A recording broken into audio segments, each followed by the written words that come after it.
안녕하세요. 제콩입니다. 2023년 5월 기준으로 석유화학 업종의 주요 지표를 리뷰해 보는데요. 오늘은 효성화학을 중심으로 해서 지표를 리뷰해 볼게요.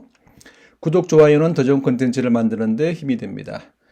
효성화학의 지난 3년의 주가 추이입니다. 2021년 상반기 고점이 47만 원까지 올라갔습니다. 주가가. 그러다 지속적으로 부진한 모습이 이어지고 있고요. 지금은 10만 원 선 아래로 내려온 모습입니다.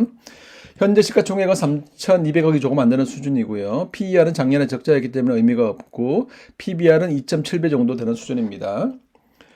자, 실적을 보면 2023년 1분기 실적을 발표했습니다. 이번 1분기 실적도 영업은 적자가 발생했고요. 마이너스 452억이고요. 다만 적자의 폭은 조금씩 줄어드는 모습을 보이고 있습니다. 2022년 기준 실적을 보면 마이너스 3,300억이 났습니다.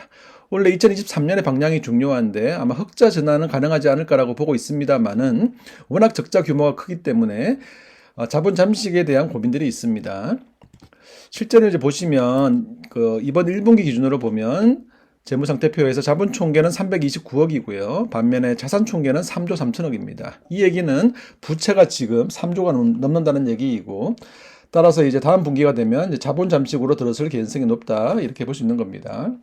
자, 효성화학을 잘 이해하기 위해서는 화학 제품의 생산 설비 유형을 이해하는 것이 굉장히 의미가 있습니다. 첫 번째 우리가 알고 있는 NCC라고 하는 것은 나프타를 원재료로 해서 나프타를 분해해서 기초유분을 만드는 기업이고요. 우리나라가 주로 이제 NCC 쪽입니다.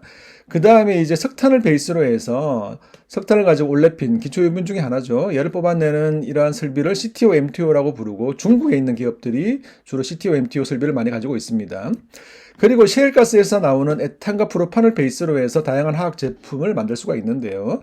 에탄을 베이스로 해서 기본적인 기초유분을 만드는 이러한 설비를 ECC라고 하고 주로 이제 미국에 있는 거죠. 미국에 있는 화학 기업들이 가지고 있는 설비이고요.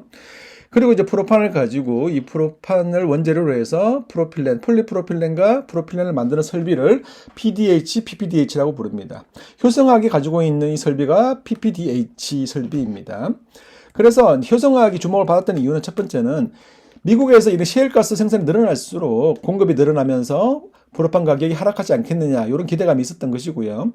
또 미국하고 중국하고 계속 이제 분쟁이 일어나니까 중국이 미국산 프로판을 사지 않으면 미국에 있는 그 프로판들이 우리나라로 조금 더 싼 가격으로 들어오지 않겠느냐 이런 기대감이 있었던 거예요.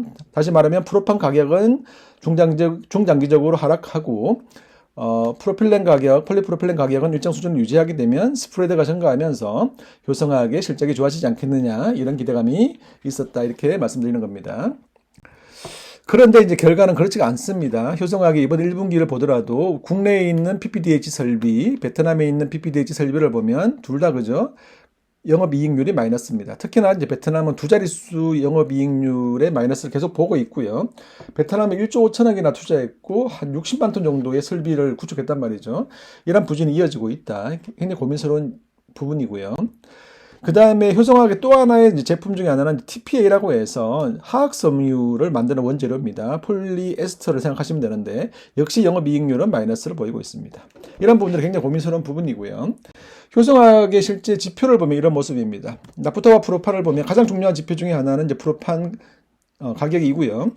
나프타와 프로판 가격은 동행성을 띱니다.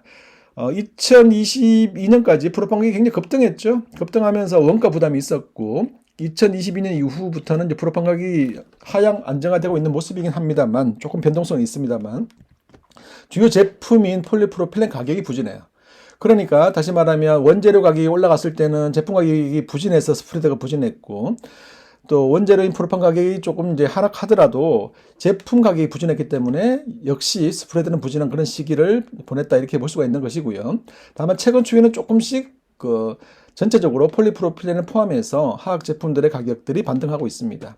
자, 폴리프로필렌과 프로판의 스프레드 이게 가장 중요한 지표인데 얘는 굉장히 부진한 모습이고 이제 조금씩 이제 올 2분기부터 반등하는 모습을 이제 기대하고 있다 이렇게 말씀을 드리는 겁니다.